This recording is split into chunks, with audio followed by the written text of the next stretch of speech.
It's the first time an Australian contingent has competed at the World Titles, and most of the team came from the Newcastle district. In the 10 to 12 years of age section, Martin Phillips of New Lambton won a gold medal in the kata, with Jason Shelley of Edgeworth picking up the bronze medal in the same event. Brent Newstead of Edgeworth was fourth. The same three youngsters performed exceptionally well in the synchronised kata, winning the silver medal.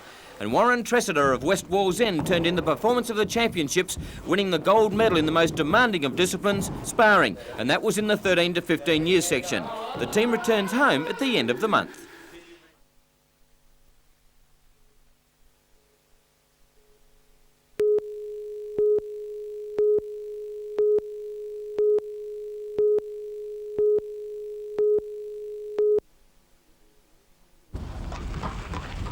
Single Seal is a 4-year-old stallion who has only been out of the money twice in his 10 starts and has the impressive record of 3 wins, 3 seconds and 2/3 for prize money in the order of $26,000.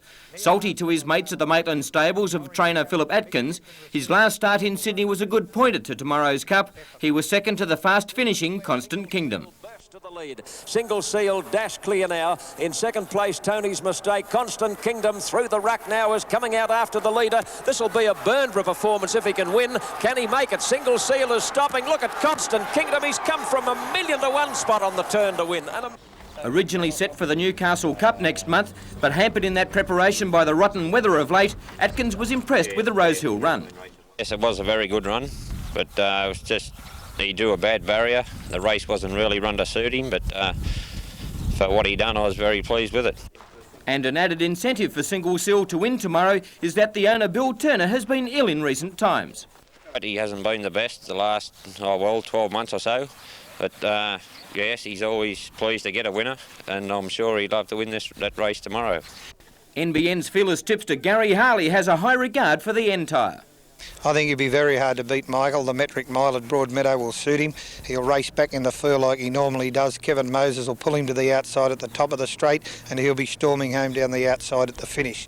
I think the hardest to beat will be the Sydney-trained Right Missile. A good win recently at Gosford over the mile there, and the Cessnock-trained He's a Special. He'll appreciate the 1,600 metres at Broadmeadow, and like this fellow here, Single Seal, he'll be coming home strongly down the outside.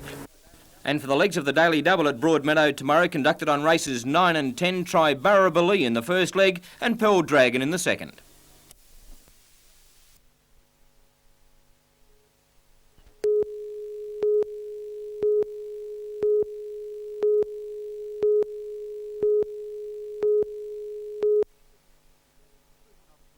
Prison officers met at 8 o'clock this morning to hear the latest developments in their battle to have a colleague from Cessnock Jail reinstated. They are claiming he was unjustly dismissed last week over an incident 2 years ago. Striking prison officers say they will not return to work until ordered by an Industrial Commission ruling. There's almost 100% support for the continued support for Cessnock. The men have found that probably united we stand, divided we fall. Officers will not meet again until Thursday morning. A spokesman for the Department of Corrective Services says it will press on in the Industrial Commission with action against the union for going out on strike contrary to established dispute procedures. Meanwhile, police security at Maitland Jail has been beefed up as the stop work enters its 5th day. Police say they are taking no chances of prisoners becoming restless because they haven't been released from their cells since the strike began. Darren Curtis for NBN News.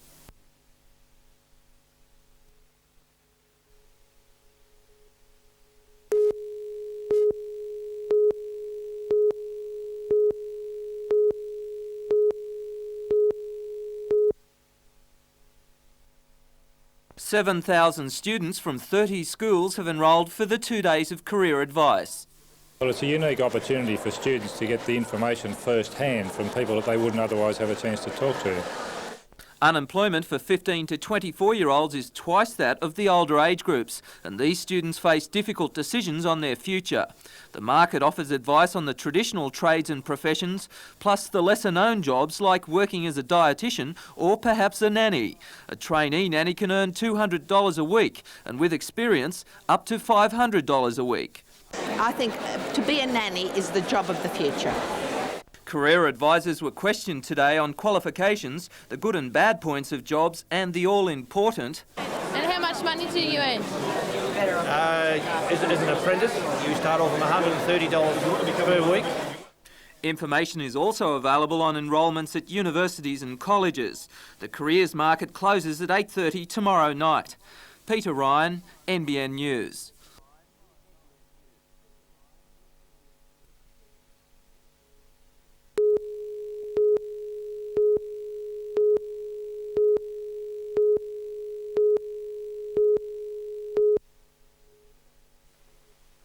There's a lot more involved than just getting in behind a stick for approximately 10 hours a week, sitting on your bum, as I think Mr Hawke put it, flying above us all. And I think that's what's very sad. While for most Australians the domestic pilot strike has been a minor irritation, for Newcastle's Jenny Noblet it's been the cause of immense disappointment.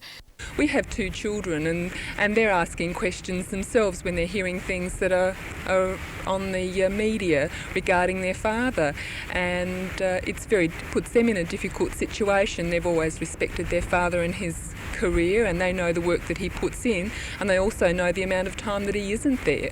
Since the dispute flared last week, she's seen everyone from the Prime Minister down label her pilot husband Jeff and his colleagues as greedy and elitist, and heard countless statements about the wonderful wickets the airmen are really on. Well, Jenny says she went to bat on that wicket when Jeff began flying for Ansett 2 years ago, and despite all the talk, she says it's a whole different ballgame.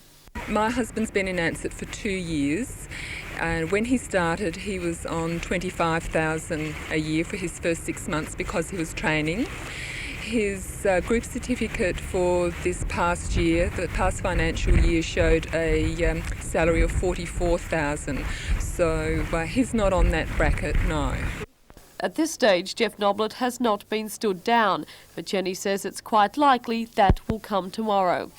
But despite that grim prospect, she says it's highly unlikely Jeff or his colleagues will back down.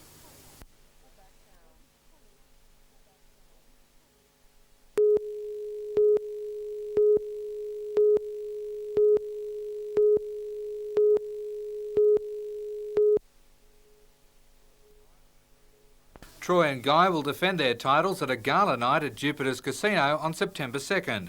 The bright lights of the Gold Coast couldn't be further away for the two as they continue their strict routine in the lead up to the fights on their Kulnura property. 24-year-old Troy will come up against Judas Colotti, an experienced fighter who has 14 knockouts to his credit from 15 fights. Father and trainer Seth says Troy also is no novice. He'll play the first round carefully, very defensively, just to see what Clotty's got to offer. Because this is Troy's scene, he never fights the same fight twice. He wants to see what they've got, and then he plays it by ear from there, and then he just turns it on, Older brother Guy will defend his Commonwealth light heavyweight title against Roy Skeldon. He's coming up against a fellow named Skeldon. Skeldon's about 32 years of age. He's been around a while. He's rated number 3 in the British ratings. He's rated number 10 in the European ratings.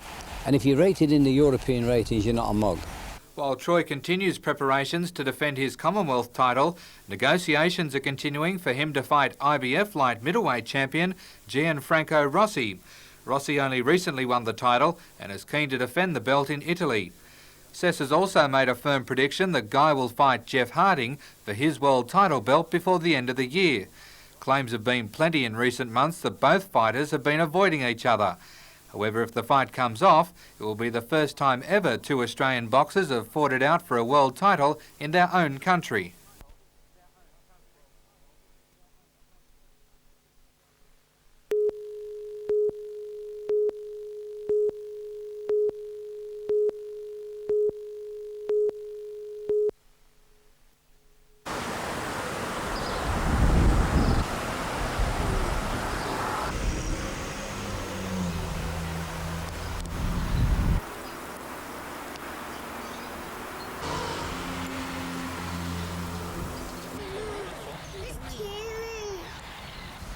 Television already.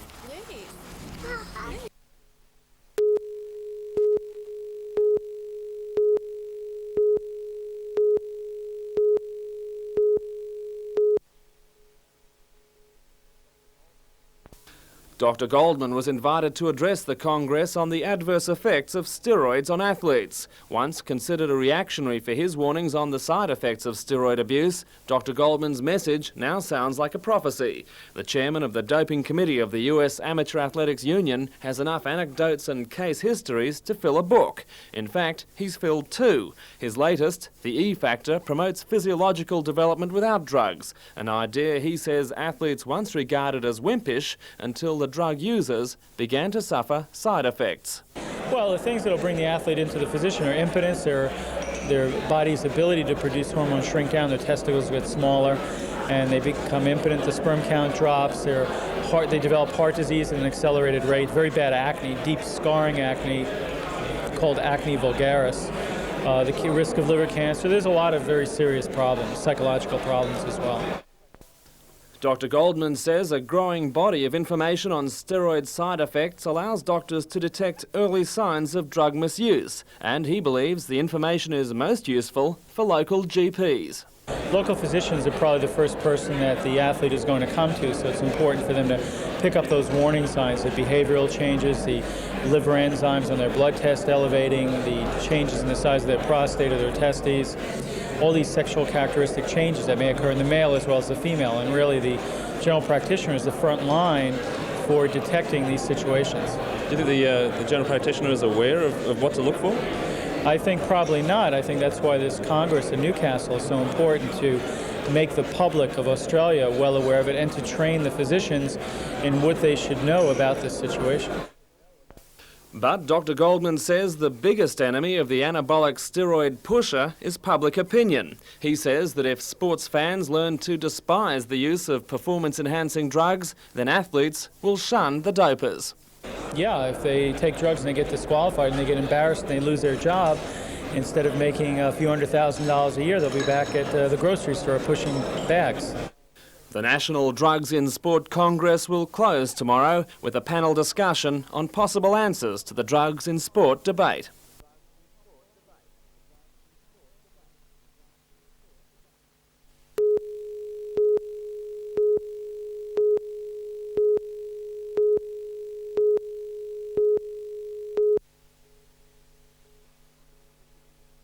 From its humble beginnings in a club shed cut into the side of a cliff in 1932 to a successful club in the early 80s, Dixon Park Surf Lifesaving Club looked to have a rosy future without too many worries.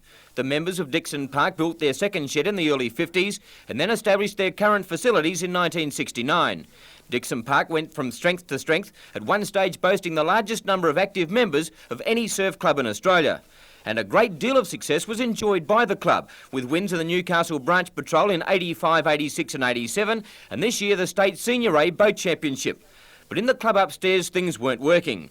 With the introduction of breath testing, the opening of new night spots in Newcastle and a decline in the number of members, Dixon Park Surf Club went into voluntary liquidation in July of this year. Everything of value was to be auctioned, but the Newcastle Surf Lifesaving Association stepped in and bought all the boats, boards, rubber duckies, reels, etc. for $10,000 and sold it back to the Dixon Park Surf Club for the same price. Now the club has until the end of 1990 to honour the debt. We'll be looking to re-establish and for our members to reaffirm themselves. We've got a very strong nippers group coming through now, so we're trying to maintain their interest in the club. And we're particularly looking for junior members to come in and strengthen up our patrols. As for the club's auditorium, it lies vacant with little prospect of an early resuscitation. Well, we've had a couple of interested people come in and have a look at the club, but they've gone into negotiations with different bodies, but none of that's come off at this stage. But one thing the public need not fear, there is a strong guarantee that Dixon Park Beach will not only be beautiful come summer, but safe. My word it will be. It'll be exceptionally safe, as we've set very high standards in the years gone by with our patrols on the beach.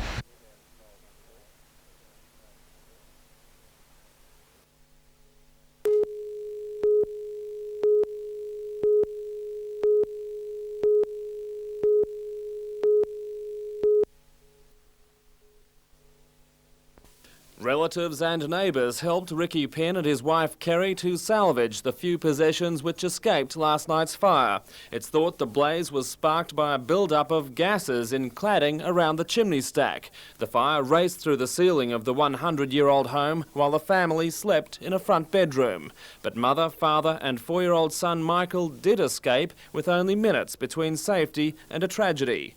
Ricky Penn believes his son's coughing as the house filled with smoke was the warning they needed. Well, he's had a bit of the flu at the moment, and we decided to keep him in bed with us just to keep an eye on him, and that's what's saved us, really. What do you think would have happened if he'd been in the other room?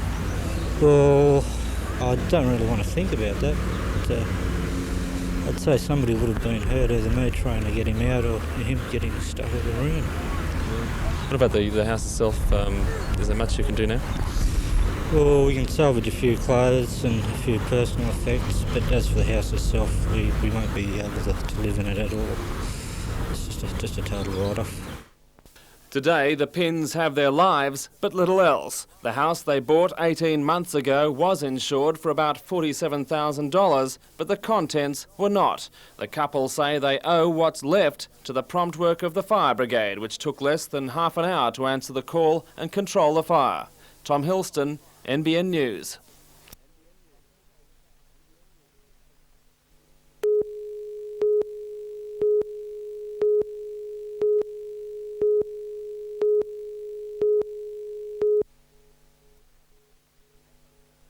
If the match on Saturday night between the Falcons and the Wildcats is anything like their last two encounters, then it should be a ripper. Last year, the Falcons won the home match in the dying seconds, and this year in Perth, the Wildcats got up by a single shot on the bell. And even with the vast difference in their positions on the table, a Falcons win is on the cards. Last weekend, they defeated Illawarra at Wollongong, then drove 17 hours to be pipped by the improving Eastside Melbourne right on full time. We had a foul ratio, 28-10 against us, which hurt, but they played a quality game and they really deserved to win the game. So it's given them a lot of heart because Eastside have beat some big people lately. Coach Cole is eagerly awaiting the clash on Saturday night, as much as a spectator as the mentor of the youngest team in the competition. It's funny because even with their superb talent, the two games seem to mesh. Our two games always seem to mesh, and you get one of those wide open, spectacular games of which you, on the sideline, it's a bit of a nightmare because you always feel, oh, this is going to go right down to the wire. I hope we've got the ball for the last shot, you know. Last year we did. Over in Perth this year they did. If confidence has anything to do with gaining a result, get on the Falcons. We can beat Perth here. We're confident that we can beat them. We desperately want to get 3 big-time scalps in our last 3 games here and show people that this team needs to be feared next year.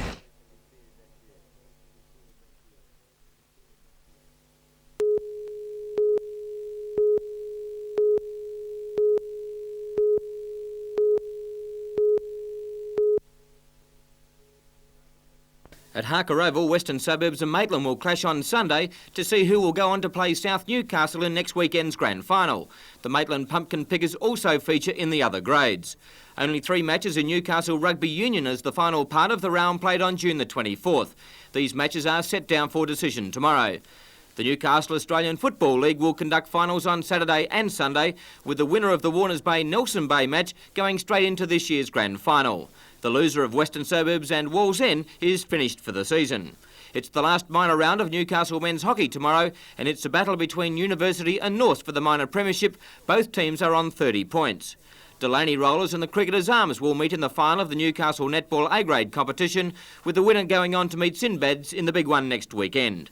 And the Newcastle Baseball Grand Finals are on tomorrow at Millerfield, Belmont, with the main fixture being the battle between Belmont and Phoenix.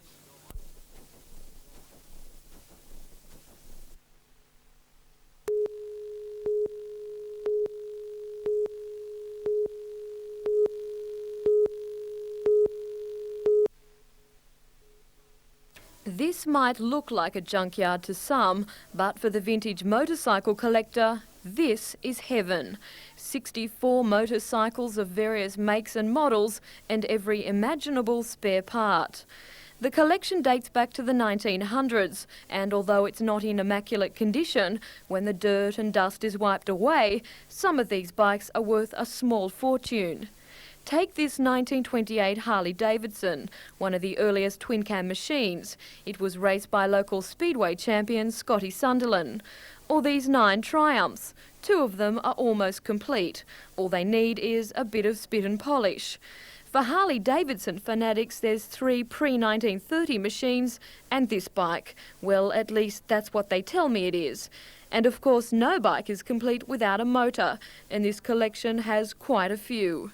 This is a 1903 A. Clement clip-on motor that was used to clip onto a push bike frame and save pedalling. So where does it go on the bike? It would have gone mainly on a man's bike, but on this front down bar, like that. And then it was driven by a long belt onto a pulley onto the back wheel. It's hard to put a price on any of these pieces because they're not valuable unless you really want them. And if you do, then the sky becomes the limit. This collection of rust and metal could fetch more than $50,000. If motorbikes aren't your style, then perhaps you'd be interested in this 1965 Porsche. It doesn't look much, but the pieces are all inside. And when this car's restored, it'll be worth quite a bit of money.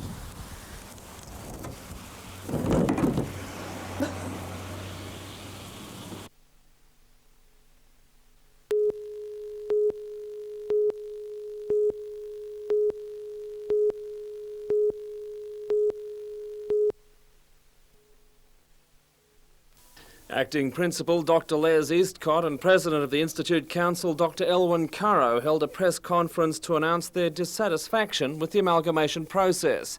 It's already been a rocky road, with the Council requesting deferment of amalgamation in June and now calling for a complete break in talks until it's expressed its concerns to the state and federal education ministers. Despite the gravity of the decision, Dr Currow was reluctant to go into details of the grounds for the rift. The staff, by and large, have a lack of trust in the willingness of the university to honour the commitments it's made and to abide by those commitments and agreements. Now, I don't wish to particularise here at the moment, but that certainly is a matter that came through very loud and clear from virtually all aspects of the staff who were represented at the council meeting last night. So we're expecting the government to back up those commitments, to give them a bit more weight? Well, I think this is something the Minister will be putting to the Minister and having discussions as to what might be the procedure from then on. Dr Eastcott says the amalgamation talks are not following agreed lines. It would be appropriate to say that Hunter Institute expects collegial collaboration in the development of the future plans for higher education in the region. And is that happening? In some areas, yes. But in 1 or 2 areas of major concern, we're not convinced that the negotiation has been as open as it might be.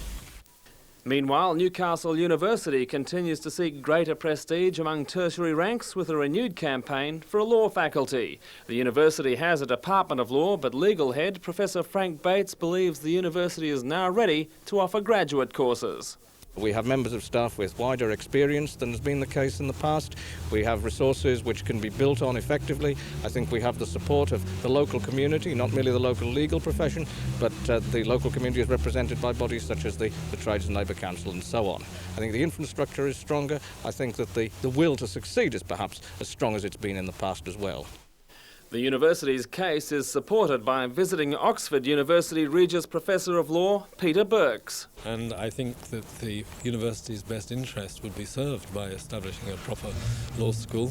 There's very strong demand amongst a good kind of student, and I think able people here could actually enhance the worth and dignity of the university enormously.